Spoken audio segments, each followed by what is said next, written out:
A deadly mole inside the Pentagon? The main case of NCIS Season 24 revealed. The lights inside the Navy Yard headquarters were still on long after midnight.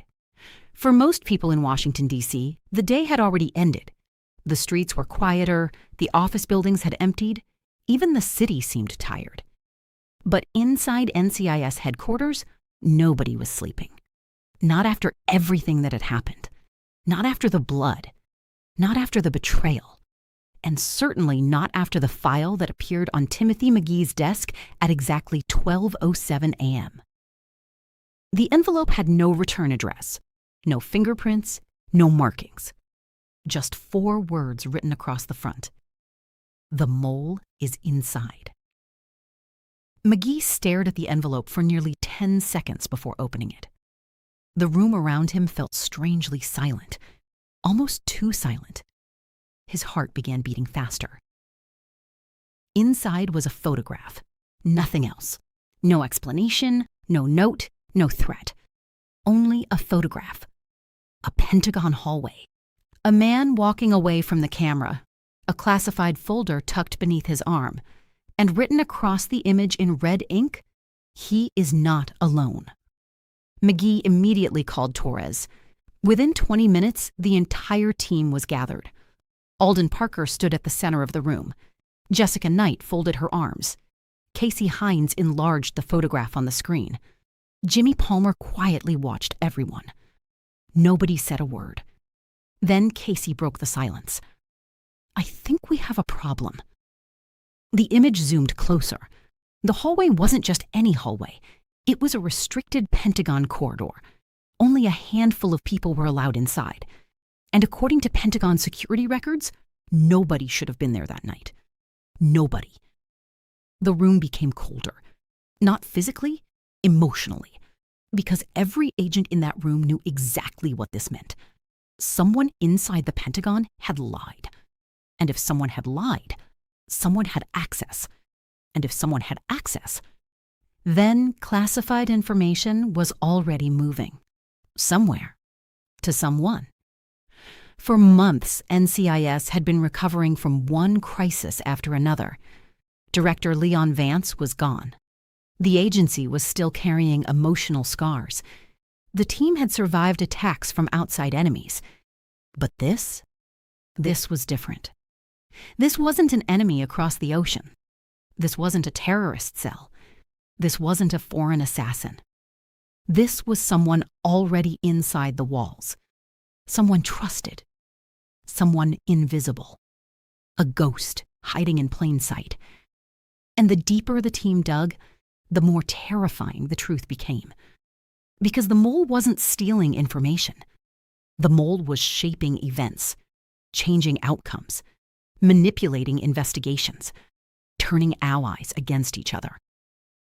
By sunrise, Parker had gathered every piece of information they possessed. The evidence was thin, dangerously thin. But there was enough to suggest one horrifying possibility. The mole might have been operating for years, not weeks, not months, years. The realization landed like a punch to the stomach. How many cases had been compromised? How many agents had been exposed? How many lives had been lost because someone inside America's most secure military circles had secretly been feeding information elsewhere? Nobody knew. That uncertainty frightened Parker more than anything, because uncertainty creates mistakes, and mistakes get people killed. Later that morning, the Pentagon issued a formal denial. No breach, no missing files, no internal investigation. Nothing unusual. Officially, everything was normal. Parker didn't believe a single word. Neither did McGee. The denial came too quickly, too cleanly, too perfectly prepared. Someone wanted the story buried before it began, which meant they were scared. And scared people make mistakes. The first major breakthrough came 3 days later. Cassie discovered a strange digital pattern buried inside several military communications. At first glance, it looked harmless. Routine traffic. routine updates, routine scheduling. But hidden inside the data was a repeating code, tiny, almost invisible, like a fingerprint. The same pattern appeared again and again and again. Across multiple years, different departments, different cases, different locations. One signature connecting all of them. Someone had left breadcrumbs. Not enough to expose themselves, just enough to communicate. The discovery changed everything. Now NCIS wasn't chasing a theory. They were chasing a real person, a real network, a real conspiracy. And someone inside that conspiracy realized the team was getting close, because the attacks began immediately. First came the leaks. Private details from NCIS investigations suddenly appeared online. Then witnesses started disappearing. Informants stopped answering calls. Evidence vanished. A secure storage locker was emptied overnight. No alarms, no forced entry, nothing. Whoever the mole was, they weren't acting alone. That frightened Knight more than anyone. A lone traitor was dangerous. A coordinated network was catastrophic. For the first time in years, NCIS faced an enemy they couldn't see, an enemy with government credentials, security clearance, resources, protection. Every move the team made felt compromised. Every conversation felt overheard. Every victory felt temporary. One evening, McGee stayed late reviewing old files. The building had mostly emptied.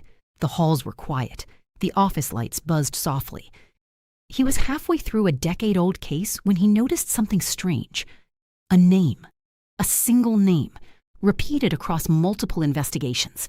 Never as a suspect. Never as a victim. Never as a witness. Always nearby. Always present. Always forgotten. The kind of name nobody notices. The kind of name designed not to be noticed. McGee's stomach tightened. He pulled more files. The pattern continued. Different years, different crimes, different cities, same name. By midnight, he realized something chilling. The name wasn't connected to the crimes. The name was connected to the cover-ups.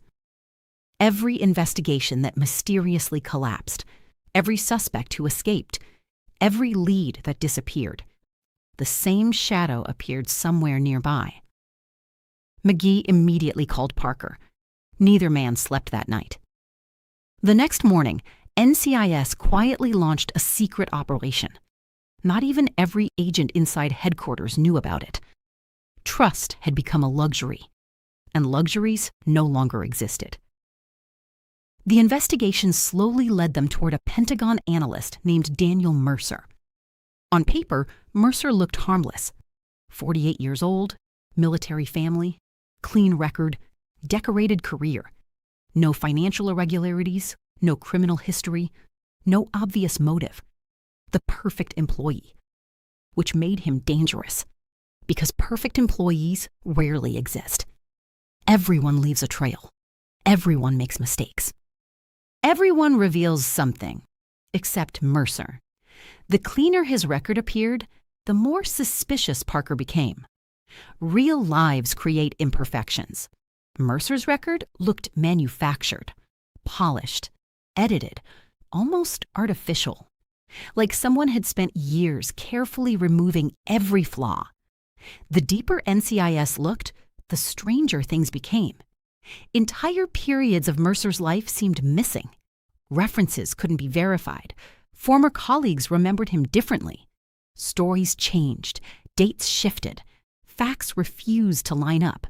It was like chasing smoke. Every answer created 3 more questions. Then, Mercer vanished. Gone. No warning. No goodbye. No trace. One day he was inside the Pentagon. The next day, he simply wasn't. The disappearance triggered panic, because innocent people don't usually run, especially not people with access to military secrets. The hunt exploded across multiple states. Federal agencies joined the search. Airports were monitored. Financial transactions were tracked. Phones were examined. Nothing. Mercer disappeared as if he had never existed. And then the body was found. Not Mercer. Someone else. A defense contractor. Shot twice. Execution style. A message left nearby. Short, simple, terrifying. Stop digging. The warning changed everything. This was no longer espionage. This was murder. Cold, deliberate murder. The mole wasn't protecting secrets anymore. The mole was eliminating threats. And NCIS had suddenly become the biggest threat of all. As season 24 unfolds, the case grows darker. Every episode peels away another layer, another lie, another betrayal, another hidden connection. Friends become suspects. Heroes become questionable. Long-held assumptions collapse. The audience begins asking the same question the agents ask every week. Who can actually be trusted? Even Parker starts changing. The burden becomes visible. His decisions grow harder. His patience grows thinner. The cost of leadership becomes impossible to ignore. After everything the team has endured, this case feels personal. Because it isn't simply about national security. It's about trust. Trust between agents, trust between institutions, trust between friends. And trust, once broken, rarely returns. Meanwhile, Torres finds himself walking an increasingly dangerous path. His instincts tell him the conspiracy runs deeper than anyone realizes. He begins following leads alone, taking risks, breaking rules, crossing lines. The closer he gets to the truth, the more isolated he becomes. Some teammates support him. Others worry he is losing perspective. The tension creates fractures inside the team itself. Exactly what the mole wants. Divide, distract, destroy. Casey faces her own battle. For years, she believed evidence never lies. Science never lies. Data never lies. But this case challenges everything. Evidence has been altered. Records have been manipulated. Truth has been rewritten. For the first time, even the lab feels uncertain. And uncertainty is dangerous. Jimmy Palmer experiences another emotional journey. He has spent years helping others process grief. Now he finds himself confronting a new reality. People can wear masks for decades. Some wounds never heal. Some betrayals never make sense. His compassion remains intact, but his innocence slowly disappears. McGee perhaps suffers most of all, because the investigation forces him to confront something he never wanted to believe. The enemy may have been close for a very long time, close enough to shake hands, close enough to earn trust, close enough to become family. Every discovery feels like another piece of his faith breaking apart, yet he refuses to stop. Because somebody has to finish this. Somebody has to uncover the truth. Even if that truth destroys careers, even if it destroys lives, even if it destroys the institution itself. The middle portion of the season becomes a thrilling game of deception. False leads emerge. Suspects appear and disappear. Evidence changes direction. Viewers find themselves questioning everyone. Military officials, politicians, contractors, agents. Nobody is safe from suspicion. Not anymore. And then comes the revelation that changes everything. Mercer was never the mole. He was a messenger, a middleman, a disposable piece. The real architect remains hidden, watching, waiting, controlling events from the shadows. The realization hits like lightning. NCIS hasn't been chasing the mastermind. They've been chasing one of the pawns. The true enemy is still inside, still protected, still powerful. The remaining episodes become a race against time because the mastermind is preparing something bigger, something devastating, something capable of shaking the entire Pentagon. Files begin disappearing. Witnesses vanish. Encrypted messages increase. A countdown begins. Nobody knows exactly what is coming, only that something is, and it won't be small. The final stretch of the season becomes pure tension. Every conversation matters. Every detail matters. Every choice matters. The atmosphere feels different from traditional NCIS stories. Darker, more paranoid, more emotional. The threat isn't a single criminal. The threat is corruption itself, a disease spreading quietly through trusted institutions. As the finale approaches, one truth becomes impossible to ignore.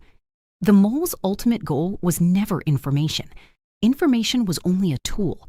The real goal was influence, control, power, the ability to steer events without ever being seen. And that kind of enemy is almost impossible to defeat, because power hides, power adapts, power survives. The final confrontation reportedly pushes every major character to their limits. Friendships are tested, loyalties are questioned, sacrifices become necessary. Not everyone emerges unchanged. Not everyone emerges at all. The emotional fallout becomes just as important as the investigation itself, because every victory carries a price. Every truth leaves scars. Every answer creates new wounds. If the central mystery of Season 24 truly revolves around a deadly mole operating inside the Pentagon, it may become one of the most ambitious stories NCIS has attempted in years. The concept touches everything fans love about the series: action, suspense, emotion, character drama, national security, and most importantly, human relationships. Because beneath every classified document and secret operation lies a simple question. Who do you trust when trust itself becomes the weapon? That question drives every episode, every decision, every heartbreak, and every shocking reveal. For over 2 decades, NCIS has survived because it understands something many crime dramas forget. The cases matter, but the people matter more. Viewers return because they care about the team. They care about the friendships. They care about the losses. They care about the moments between the explosions and gunfights.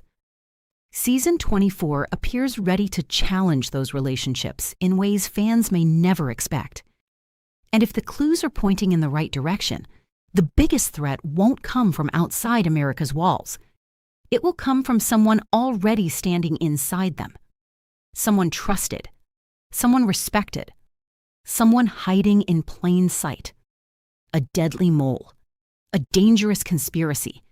And a mystery capable of changing NCIS forever.